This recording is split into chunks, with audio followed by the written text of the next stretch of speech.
గున్కో మీద ఈముకి full control వచ్చేసాక తన ఒరిజినల్ ఆర్ఎస్ పవర్స్ మాయమైపోతాయి. ఇక జైన్ పేరెంట్స్ వాళ్ళని సేవ్ చేయడానికి పారిపోతున్న మూమెంట్లో ఈము కంకర్ సాకిని రిలీజ్ చేస్తాడు. ఈ హాకీ వచ్చి జాబాయ్స్ యొక్క హాకీని ఎగే టైంలో రోబోట్ రిలీజ్ చేసింది కదా, అంత పవర్ఫుల్గా ఉంటుంది. ఆ హాకీకి జైన్స్ అందరూ షాక్ అయిపోతారు. బట్ డోరీ, బ్రాగీ అండ్ జెరు లాంటి స్ట్రాంగెస్ట్ వారియర్స్ మాత్రం అస్సలు షాక్ అవ్వలేదు. బట్ ఈము అక్కడితో ఆగలేదు. తన ఆరాపాన్ని యాక్టివేట్ చేసింది. దాంతో కొనుక్కోవచ్చు ఒక ఫుల్ హైబ్రిడ్ డెవిల్ ఫామ్లోకి ఎంటర్ అయింది. దానివల్ల గబిలం లాంటి వింగ్స్, దేవతా చేతిలో త్రిశూలం లాంటిది ఉంటుంది. ఈ ఫామ్తోనే ఈ సాబోని ఆల్మోస్ట్ చంపైపోయింది.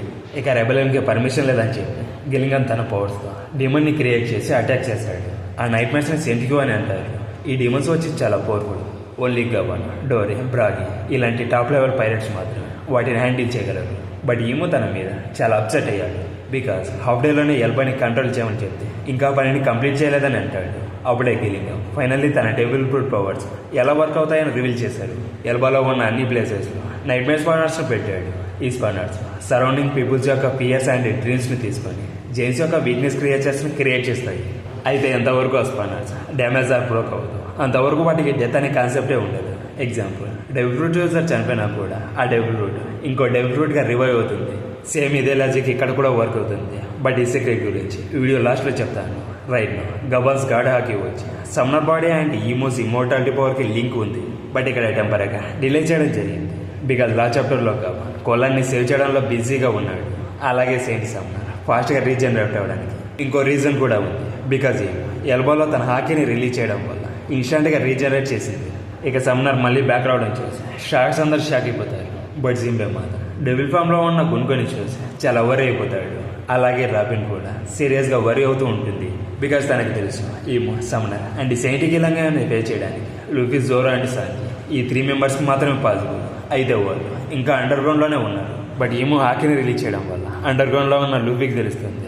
అలాగే రాబిన్ వానా ఆర్ట్లో బ్లాక్ మరియాతో ఫైట్లో తన ట్రూ డిమోనిక్ ఫామ్ని రివీల్ చేసింది. బట్ సమ్నర్ సాన్స్ వచ్చి రాబిన్ యొక్క డెవిల్ ఫ్రూట్ పవర్ని డైరెక్ట్గా కౌంటర్ అటాక్ చేస్తుంది.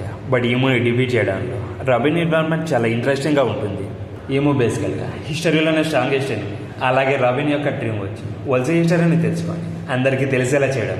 అండ్ ఈమో యొక్క గోల్ వచ్చి వరల్డ్ డెస్ట్రాయ్ అండ్ కంట్రోల్ చేయడం. సో ఈమో హోలీనెస్ ఎల్బాని కంట్రోల్లోకి తీసుకోమని చెప్తాడు. అయితే కింగ్ అరాల్డ్ చనిపోయిన తర్వాత ఎల్బాకి కింగ్ లేడు. బట్ ఈమో దగ్గర పవర్స్ ఉన్నాయి. ఎందుకని కిడ్స్ని కిడ్నాప్ చేసి ఎల్బాని కంట్రోల్లోకి తీసుకోవాలని చూస్తున్నాడు. మేబీ ఈమో యొక్క డెవిల్ ఫుడ్ పవర్స్కు కూడా కొన్ని లిమిటేషన్స్ ఉన్నాయేమో. తన ఫుల్ పవర్స్ని యూజ్ చేయాలంటే ఈమోకి యూజర్స్ నుంచి పర్మిషన్స్ కావాలేమో.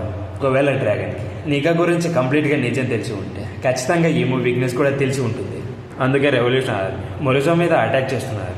అందుకే ఈమో కూడా ప్యానిక్ అయ్యి జైన్స్ వార్లో యూజ్ అవుతారని స్ట్రైట్గా ఎల్బాకి వచ్చింది. అయితే ఇక్కడ డ్రాగన్ చెస్ గేమ్ని ఆడుతున్నాడు. ఈమో ఆల్మోస్ట్ లూఫీని పట్టుకొని కిల్ చేయడానికి రెడీగా ఉన్నాడు. బట్ సడన్లీ భూమ్ ఒక పెద్ద విండితో ఈమోతో ఫైట్ చేయడానికి హారికేన్ లాగా డ్రాగన్ ఎల్బాలోకి వస్తాడేమో. దీని మీద మీ ఒపీనియన్ కామెంట్ సెక్షన్లో చెప్పండి మామ. ఈ వీడియో మీకు నచ్చట్లయితే please subscribe my channel. Next మరిన్ని యానిమే వీడియోస్తో మళ్ళీ కలుద్దాం. Until then by.